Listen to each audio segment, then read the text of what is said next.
नमस्कार मित्रांनो, ASK academy मध्ये आपले सहर्ष स्वागत आहे.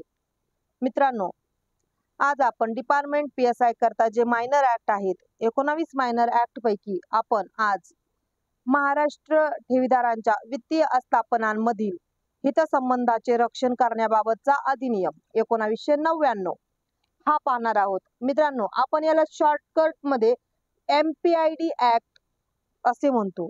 MPID act 1999. आता MPID चा लॉंग फॉर्म काय?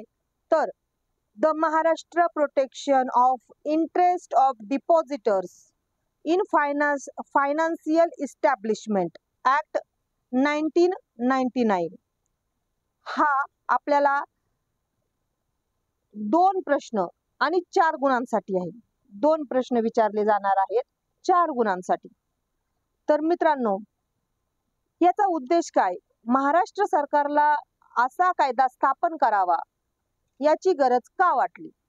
तर त्याचं कारण आहे मित्रांनो, की महाराष्ट्र राज्यामध्ये खूप मोठ्या वित्तीय संस्था ह्या अशा होत्या की ज्या गोरगरीब मध्यम वर्गीय लोकांकडून आपली आकर्षक व्याजदर आणि बक्षिसांचे प्रलोभन दाखवून त्यांना आश्वासन देऊन त्यांचा विश्वास संपादन करून मोठमोठ्या प्रमाणावर ठेवी स्वीकारत होतं.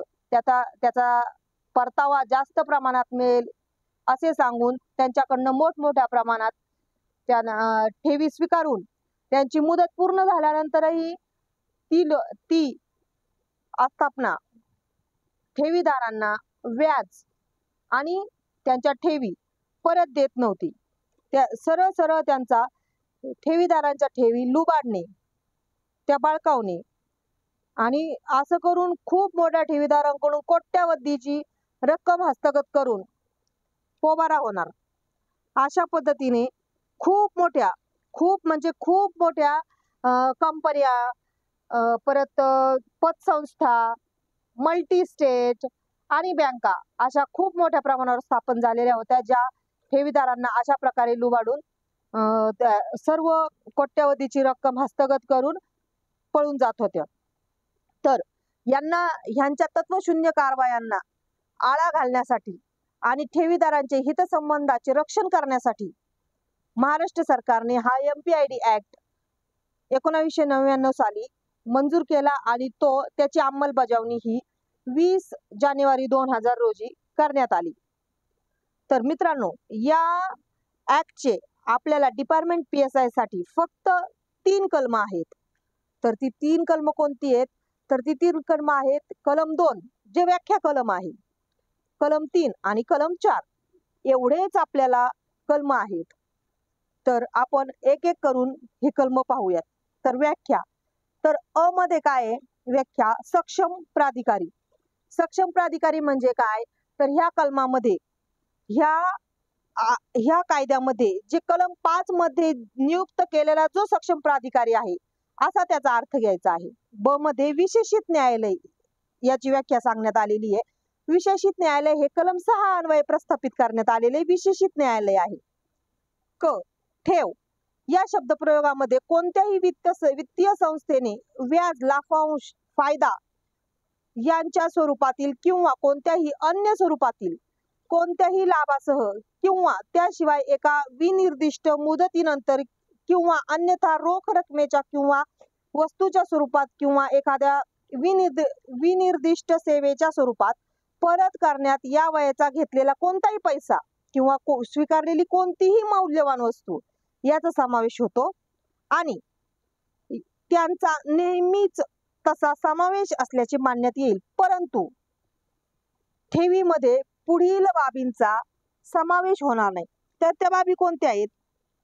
तर त्या बाबी आहेत सेबी भारतीय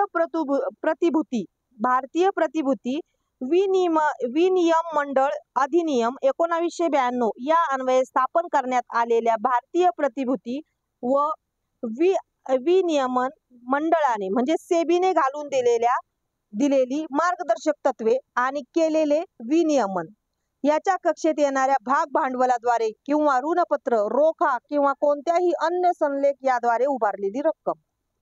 हा झाला एक पॉइंट. दुसरा पॉइंट, एखाद्या भागीदारी संस्थेने भागीदारांनी भांडवल म्हणून दिलेल्या रकमा, तर त्याही यामध्ये येणार नाहीत. तिसरा पॉइंट, अनुसूचित बँका, सहकारी बँका, बँक व्यवसाय अधिनियम 1949च्या कलम 5च्या खंड क यामध्ये व्याख्या करण्यात आलेली कोणतीही अन्य बँक, व्यवसाय कंपनी यांच्याकडून प्राप्त झालेल्या रकमा. 4.1. आता औद्योगिक भारतीय विकास बँक, राज्य वित्तीय महामंडळ. क मध्ये भारतीय औद्योगिक विकास बँक अधिनियम 1964 यामध्ये 64 याच्या कलम 6 मध्ये किंवा त्या अन्वये विनिर्दिष्ट केलेली कोणतीही वित्तीय संस्था किंवा ड या बाबतीत राज्य शासन विनिर्दिष्ट करील अशी अन्य कोणतीही संस्था त्यांच्याकडून प्राप्त झालेली कोणतीही रक्कम. 5.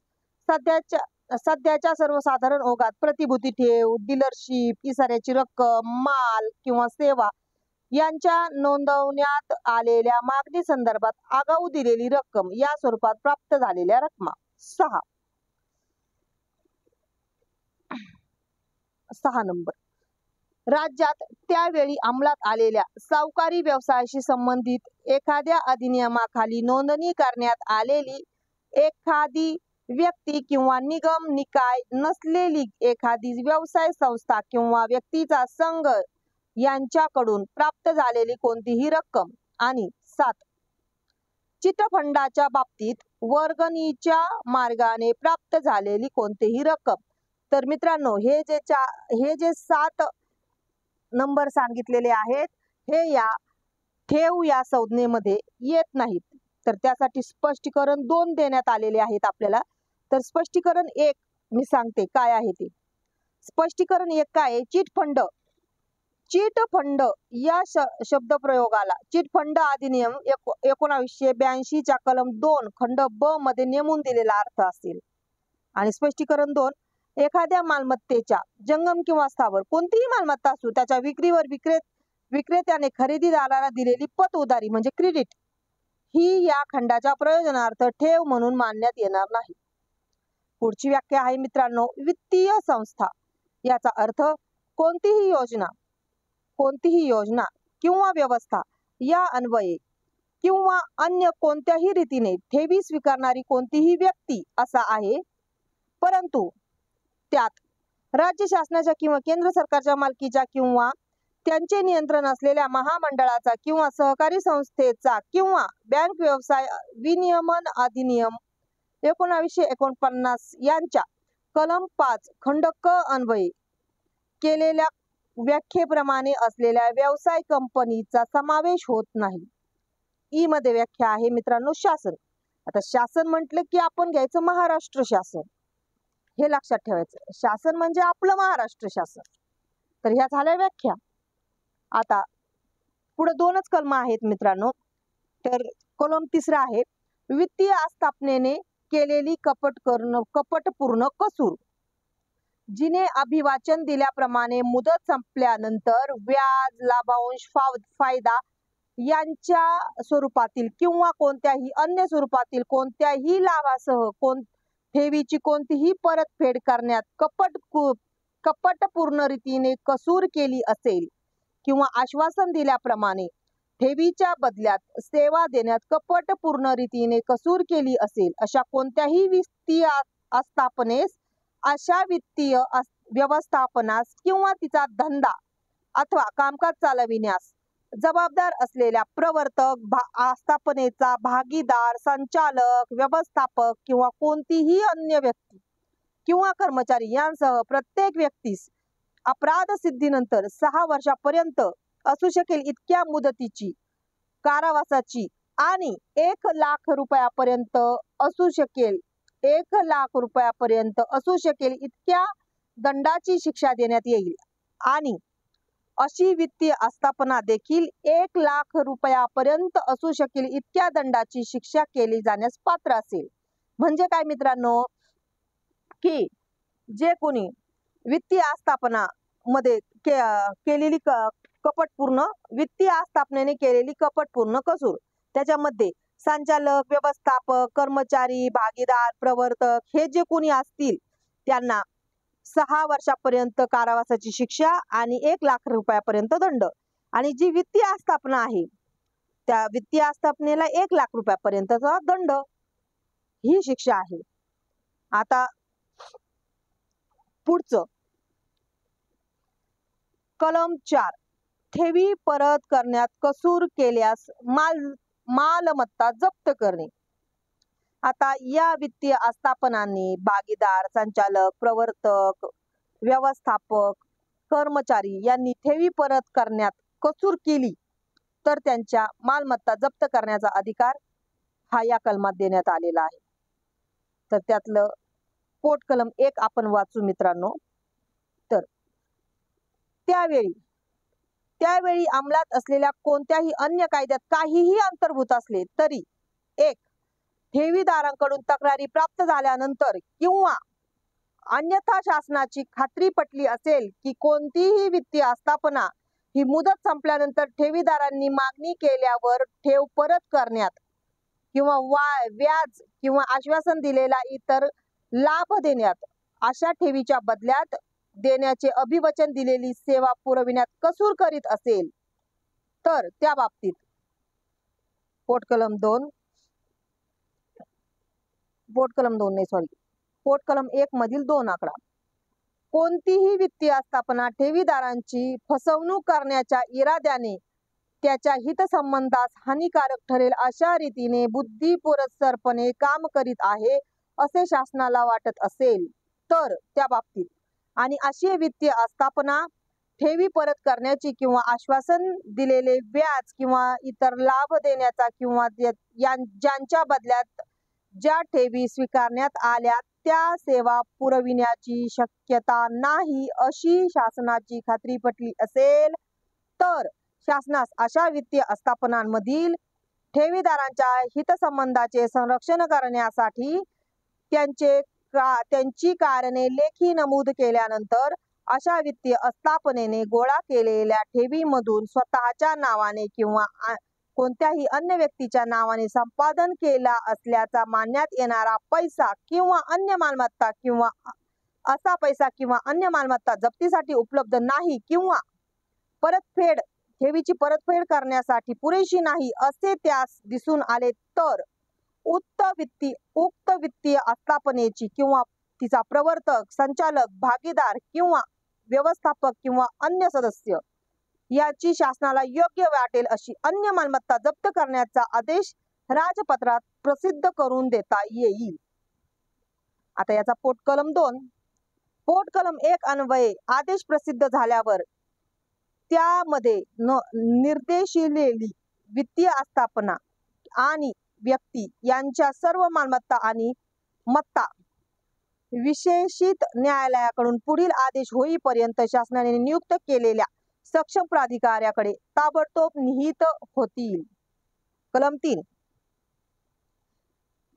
जिल्हाधिकारी पोट कलम 1 अन्वये त्यांच्या जिल्ह्यातील तक्रारी स्वीकारण्यास सक्षम असेल आणि तो त्याच्या अहवालासोबत लवकरात लवकर शासनाकडे पाठविल आणि तक्रारीची एक प्रत यथास्थिती संबंधित जिल्हा पोलीस अधीक्षक किंवा पोलीस आयुक्त यांच्याकडे देखील तपासासाठी पाठविल.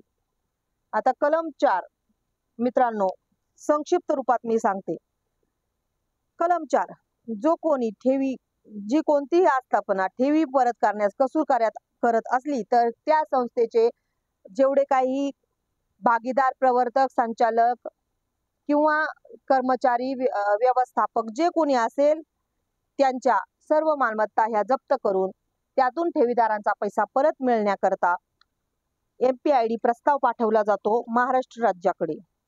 महाराष्ट्र राज्य शासन मग त्याद्वारे एक अधिसूचना जारी करून राजपत्र प्रसिद्ध करून त्यामध्ये या सर्व लोकांच्या मालमत्ता जप्त करून त्यातून लोकांच्या ठेवी परत करण्याचा आदेश करते आणि हे पोट कलम 1 मध्ये सांगितलेले आहे. दुसऱ्या पोटकलमामध्ये जोपर्यंत विशेषित न्यायालयाकडून कुठलाही आदेश येत नाही, जोपर्यंत या मालमत्तांचा कुठलाही आदेश येत नाही, तोपर्यंत या ज्या मालमत्ता जप्त करण्यात आलेल्या आहेत त्यावर सक्षम प्राधिकारी नेमले जातील आणि ते त्या कोर्टाचा निर्णय होईपर्यंत ते त्या मालमत्तेची काळजी घेतील. आणि तिसरं, MPID संदर्भातील तक्रारी स्वीकारण्या सक्षम कोण असेल तर जिल्हाधिकारी. असं या कलमाचा टोटल सारांश आहे मित्रांनो. अगदी छोटासा अधिनियम आहे. आपल्याला सर्व काही या कलमातील सर्व बाबी ह्या कळाल्याच पाहिजेत. खूप छोटा आहे, 4 मार्कांसाठी आहे. आपला सिंगल प्रश्न चुकता कामा नये. तर मित्रांनो, हे लेक्चर तुम्ही नक्कीच ऐकलं असेल. आपल्याला दैनंदिन ड्युट्या करत असताना कुणाला सुट्टी मिळत नाही, त्यातली त्यात आता इलेक्शन्स आहेत, त्यामुळे अभ्यासाला पुरेसा वेळ मिळत नाही. तर जिथे कुणी तुम्ही ड्युटीवर असाल तर तिथे हा तुम्हाला सर्व अभ्यास फक्त कानात हेडफोन घालून ऑडिओ लेक्चर ऐकता यावेत या उद्देशाने बनवलेला आहे. तर याचा तुम्ही नक्कीच फायदा घ्यावा असं मला वाटतं. हे खूप तळमळीने केलेलं आहे मित्रांनो. याचा तुम्ही नक्की फायदा घ्या. धन्यवाद. तुम्ही हे सगळे लेक्चर असेच ऐकताल याची मला खात्री आहे आणि यातून तुम्ही मार्क नक्कीच मिळवताल आणि 615 मध्ये आपली जागा ही निश्चित करताल. बेस्ट ऑफ लक. पुन्हा भेटूयात पुढचा नवीन एक कायदा घेऊन, नवीन लेक्चर घेऊन.